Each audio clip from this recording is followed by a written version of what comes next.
Penjaringan atlet mulai dilakukan Koni Makassar setelah penyelenggaraan Pekan Olahraga Kota ke-8.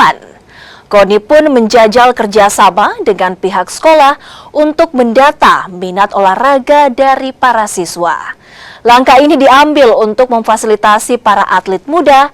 Nantinya, Koni akan mengirimkan pelatih ke sekolah untuk pengembangan potensi atlet muda berprestasi untuk kemudian dibina. Berapa orang yang minat dengan cabang olahraga tertentu.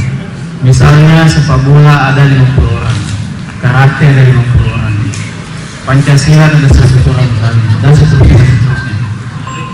Ini tahap pertama, sosialisasi dan pendataan, peminatan dulu.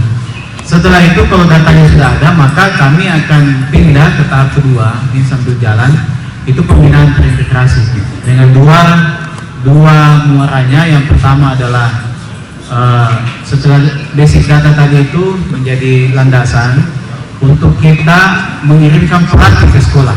Jadi kalau misalnya di sekolah tadi yang banyak Pancasila ada 100, maka akan banyak pelatih kita kirim ke situ.